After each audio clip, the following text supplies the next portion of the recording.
जब नमक का नया विभाग बना और ईश्वर प्रदत्त वस्तु के व्यवहार करने का निषेध हो गया तो लोग चोरी छिपे इसका व्यापार करने लगे। अनेक प्रकार के छल प्रपंचों का सूत्रपात हुआ। कोई घूस से काम निकालता था, कोई चालाकी से। अधिकारियों के पौबारह थे। पटवारीगिरी का सर्वसम्मानित पद छोड़ छोड़कर लोग इस विभाग की बरकंदाजी करते थे। इसके दारोगा पद के लिए तो वकीलों का भी जी ललचाता था। यह वह समय था जब अंग्रेजी शिक्षा और ईसाई मत को लोग एक ही वस्तु समझते थे। फारसी का प्राबल्य था। प्रेम की कथाएं और श्रृंगार रस के काव्य पढ़कर फारसीदां लोग सर्वोच्च पदों पर नियुक्त हो जाया करते थे।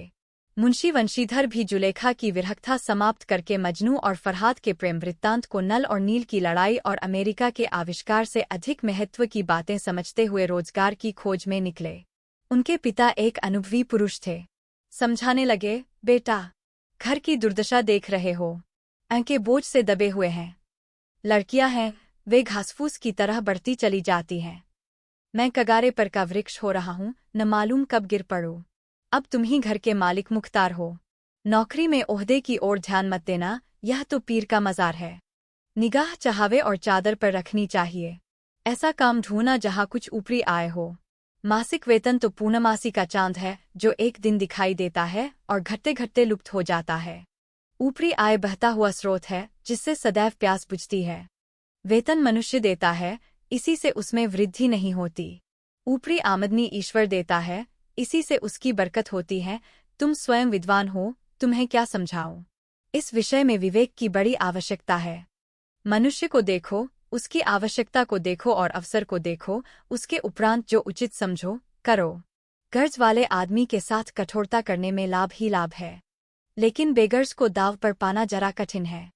इन बातों को निगाह में बांध लो, यह मेरी जन्म भर की कमाई है। इस उपदेश के बाद पिताजी ने आशीर्वाद दिया। वंशीधर आज्ञाकारी पुत्र थे। ये बातें ध्यान से सुनी और तब घर से चल खड़े हुए। इस विस्तृत संसार में उनके लिए धैर्य अपना मित्र, बुद्धि अपनी पथ प्रदर्शक और आत्मावलंबन ही अपना सहायक था। लेकिन अच्छे शकुन से चले थे। जाते ही जाते नमक विभाग के दारोगा पद पर प्रतिष्ठित हो गए। वेतन अच्छा और ऊपरी आय का तो ठिकाना ही न था। वृद्ध मुंशीजी को सुख संवाद मिला तो फूले न समाये। महाजन कुछ नर्म पड़े, कलवार की आशालता लहलहाई। पड़ोसियों के हृदय में शूल उठने लगे। आस्टरिस्क आस्टरिस्क आस्टरिस्क। जाड़े के दिन थे और रात का समय। नमक के सिपाही, चौकीदार नशे में मस्त थे। मुंशी वंशीधर को यहाँ आए अभी 6 महीनों से अधिक न हुए थे, लेकिन इस थोड़े समय में ही उन्होंने अपनी कार्यकुशलता और उत्तम आचार से अफसरों को मोहित कर लिया था। अफसर लोग उन पर बहुत विश्वास करने लगे। नमक के दफ्तर से 1 मील पूर्व की ओर जमुना बहती थी, उस पर नावों का एक पुल बना हुआ था। दारोगाजी किवाड़ बंद किए मीठी नींद सो रहे थे। अचानक आंख खुली तो नदी के प्रवाह की जगह गाड़ियों की गड़गड़ाहट तथा मल्लाहों का कोलाहल सुनाई दिया। उठ बैठे। इतनी रात गए गाड़ियां क्यों नदी के पार जाती हैं? अवश्य कुछ न कुछ गोलमाल है। तर्क ने भ्रम को पुष्ट किया। वर्दी पहनी, तमंचा जेब में रखा और बात की बात में घोड़ा बहाए हुए पुल पर आ पहुंचे। गाड़ियों की एक लंबी कतार पुल के पार जाती देखी। डांटकर पूछा, किसकी गाड़ियां हैं? थोड़ी देर तक सन्नाटा रहा। आदमियों में कुछ कानाफूसी हुई, तब आगे वाले ने कहा, पंडित अलोपीदीन की। कौन पंडित अलोपीदीन? दातागंज के। मुंशी वंशीधर चौंके। पंडित अलोपीदीन इस इलाके के सबसे प्रतिष्ठित जमींदार थे। लाखों रुपए का लेन देन करते थे। इधर छोटे से बड़े कौन ऐसे थे जो उनके नी न हों। व्यापार भी बड़ा लंबा चौड़ा था। बड़े चलते पुर्जे आदमी थे। अंग्रेज अफसर उनके इलाके में शिकार खेलने आते और उनके मेहमान होते। 12 मास सदाव्रत चलता था। मुंशी ने पूछा, गाड़ियां कहाँ जाएंगी? उत्तर मिला, कानपुर। लेकिन इस प्रश्न पर कि इनमें क्या है, सन्नाटा छा गया। दारोगा साहब का संदेह और भी बढ़ा। कुछ देर तक उत्तर की बाट देखकर वह जोर से बोले, क्या तुम सब गूंगे हो गए हो? हम पूछते हैं, इनमें क्या लदा है? जब इस बार भी कोई उत्तर न मिला तो उन्होंने घोड़े को एक गाड़ी से मिलाकर बोरे को टटोला। भ्रम दूर हो गया। यह नमक के ढेले थे। आस्टरिस्क आस्टरिस्क आस्टरिस्क। पंडित अलोपीदीन अपने सजीले रथ पर सवार, कुछ सोते कुछ जागते चले आते थे। अचानक कई गाड़ीवानों ने घबराए हुए आकर जगाया और बोले, महाराज, दारोगा ने गाड़ियां रोक दी हैं और घाट पर खड़े आपको बुलाते हैं। पंडित अलोपीदीन का लक्ष्मीजी पर अखंड विश्वास था। वह कहा करते थे कि संसार का तो कहना ही क्या, स्वर्ग में भी लक्ष्मी का ही राज्य है। उनका यह कहना यथार्थ ही था। न्याय और नीति सब लक्ष्मी के ही खिलौने हैं, इन्हें वह जैसे चाहती है नचाती है। लेटे ही लेटे गर्व से बोले, चलो हम आते हैं। यह कहकर पंडित जी ने बड़ी निश्चिंतता से पान के बीरे लगाकर खाए। फिर लिहाफ ओढ़े हुए दारोगा के पास आकर बोले, बाबूजी आशीर्वाद।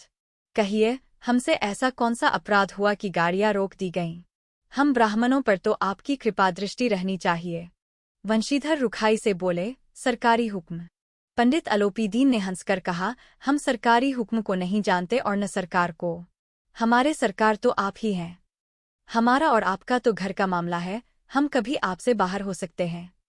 आपने व्यर्थ का कष्ट उठाया। यह हो नहीं सकता कि इधर से जाए और इस घाट के देवता को भेंट न चाहावे। मैं तो आपकी सेवा में स्वयं ही आ रहा था। वंशीधर पर ऐश्वर्य की मोहिनी वंशी का कुछ प्रभाव न पड़ा। ईमानदारी की नई उमंग थी। कड़क कर बोले, हम उन नमकहरामों में नहीं हैं जो कौड़ियों पर अपना ईमान बेचते फिरते हैं। आप इस समय हिरासत में हैं। आपको कायदे के अनुसार चालान होगा। बस, मुझे अधिक बातों की फुर्सत नहीं है। जमादार बदलू सिंह, तुम इन्हें हिरासत में ले चलो, मैं हुक्म देता हूँ। पंडित अलोपीदीन स्तंभित हो गए। गाड़ीवानों में हलचल मच गई। पंडित जी के जीवन में कदाचित यह पहला ही अवसर था कि पंडित जी को ऐसी कठोर बातें सुननी पड़ी। बदलू सिंह आगे बढ़ा किंतु रोब के मारे यह साहस न हुआ कि उनका हाथ पकड़ सके। पंडित जी ने धर्म को धन का ऐसा निरादर करते कभी न देखा था। विचार किया कि यह अभी उद्दंड लड़का है, मायामोह के जाल में अभी नहीं पड़ा, अलहड़ है, झिझकता है। बहुत दीनभाव से बोले, बाबू साहब ऐसा न कीजिए, हम मिट जाएंगे, इस धूल में मिल जाएगी। हमारा अपमान करने से आपके हाथ क्या आएगा? हम किसी तरह आपसे बाहर थोड़े ही हैं। वंशीधर ने कठोर स्वर में कहा, हम ऐसी बातें नहीं सुनना चाहते। अलोपीदीन ने जिस सहारे को चट्टान समझ रखा था वह पैरों के नीचे खिसकता हुआ मालूम हुआ। स्वाभिमान और धन ऐश्वर्य की कड़ी चोट लगी, किंतु अभी तक धन की सांख्यिक शक्ति का पूरा भरोसा था। अपने मुख्तार से बोले, लाला जी 1000 के नोट बाबू साहब की भेंट करो, आप इस समय भूखे सिंह हो रहे हैं। वंशीधर ने गर्म होकर कहा, 1000 नहीं, 1,00,000 भी मुझे सच्चे मार्ग से नहीं हटा सकते। धर्म की इस बुद्धिहीन दृढ़ता और देवदुर्लभ त्याग पर मन बहुत झुंझलाया। अब दोनों शक्तियों में संग्राम होने लगा। धन ने उछल-उछलकर आक्रमण करने शुरू किए। 1 से 5, 5 से 10, 10 से 15 और 15 से 20,000 तक नौबत पहुंची, किंतु धर्म अलौकिक वीरता के साथ बहुसंख्यक सेना के सम्मुख अकेला पर्वत की भांति अटल अविचलित खड़ा था। अलोपीदीन निराश होकर बोले, अब इससे अधिक मेरा साहस नहीं, आगे आपको अधिकार है। वंशीधर ने अपने जमादार को ललकारा। बदलू सिंह मन में दारोगाजी को गालियां देता हुआ पंडित अलोपीदीन की ओर बढ़ा। पंडित जी घबराकर 2-3 कदम पीछे हट गए।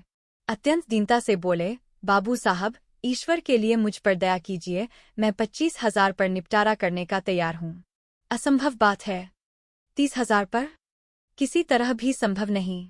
क्या 40,000 पर भी नहीं? 40,000 नहीं, 40 लाख पर भी असंभव है। बदलू सिंह, इस आदमी को हिरासत में ले लो। अब मैं एक शब्द भी नहीं सुनना चाहता। धर्म ने धन को पैरों तले कुचल डाला। अलोपीदीन ने एक हृष्टपुष्ट मनुष्य को हथकड़ियां लिए हुए अपनी तरफ आते देखा। चारों ओर निराश और कातर दृष्टि से देखने लगे। इसके बाद मूर्छित होकर गिर पड़े। Asterisk asterisk asterisk. दुनिया सोती थी, पर दुनिया की जीभ जागती थी। सवेरे देखिए तो बालकवृद्ध सबके मुंह से यही बात सुनाई देती थी। जिसे देखिए वही पंडित जी के इस व्यवहार पर टीका टिप्पणी कर रहा था।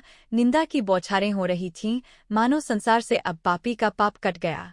पानी को दूध के नाम से बेचने वाला ग्वाला, कल्पित रोजनामचे भरने वाले अधिकारी वर्ग, रेल में बिना टिकट सफर करने वाले बाबू लोग, जाली दस्तावेज बनाने वाले सेठ और साहूकार, यह सबके सब देवताओं की भांति गरजने चला रहे थे। जब दूसरे दिन पंडित अलोपीदीन अभियुक्त होकर कांस्टेबलों के साथ, हाथों में हथकड़ियां, हृदय में ग्लानि और क्षोभ भरे, लज्जा से गर्दन झुकाए अदालत की तरफ चले, तो सारे शहर में हलचल मच गई। मेलों में कदाचित आंखें इतनी व्यग्र न होती होंगी। भीड़ के मारे छत और दीवार में कोई भेद न रहा, किंतु अदालत में पहुंचने की देर थी। पंडित अलोपीदीन इस अगाध वन के सिंह थे। अधिकारी वर्ग उनके भक्त, अमले उनके सेवक, वकील मुख्तार उनके आज्ञापालक और अर्दली, चपरासी तथा चौकीदार तो उनके बिना मोल के गुलाम थे। उन्हें देखते ही लोग चारों तरफ से दौड़े। सभी लोग विस्मित हो रहे थे। इसलिए नहीं कि अलोपीदीन ने यह कर्म किया, बल्कि इसलिए कि वह कानून के पंजे में कैसे आए। ऐसा मनुष्य जिसके पास असाध्य साधन करने वाला धन और अन्य वाचालता हो, वह क्यों कानून के पंजे में आए? प्रत्येक मनुष्य उनसे सहानुभूति प्रकट करता था। बड़ी तत्परता से इस आक्रमण को रोकने के निमित्त वकीलों की एक सेना तैयार की गई। न्याय के मैदान में धर्म और धन में युद्ध ठन गया। वंशीधर चुपचाप खड़े थे। उनके पास सत्य के सिवा न कोई बल था, न स्पष्ट भाषण के अतिरिक्त कोई शस्त्र। गवाह थे, किंतु लोभ से डावाडोल। यहाँ तक कि मुंशीजी को न्याय भी अपनी ओर से कुछ खिंचा हुआ दीख पड़ता था। वह न्याय का दरबार था, परंतु उसके कर्मचारियों पर पक्षपात का नशा छाया हुआ था। किंतु पक्षपात और न्याय का क्या मेल? जहाँ पक्षपात हो, वहाँ न्याय की कल्पना नहीं की जा सकती। मुकदमा शीघ्र ही समाप्त हो गया। डिप्टी मजिस्ट्रेट ने अपनी तजवीज़ में लिखा, पंडित अलोपीदीन के विरुद्ध दिए गए प्रमाण निर्मूल और भ्रमात्मक हैं। वह एक बड़े भारी आदमी है। यह बात कल्पना के बाहर है कि उन्होंने थोड़े लाभ के लिए ऐसा दुस्साहस किया हो। यद्यपि नमक के दारोगा मुंशी वंशीधर का अधिक दोष नहीं है, लेकिन यह बड़े खेद की बात है कि उसकी उद्दंडता और विचारहीनता के कारण एक भलेमानुस को कष्ट झेलना पड़ा। हम प्रसन्न हैं कि वह अपने काम में सजग और सचेत रहता है, किंतु नमक से मुकदमे की बरी हुई नमकहलाली ने उसके विवेक और बुद्धि को भ्रष्ट कर दिया। भविष्य में उसे होशियार रहना चाहिए।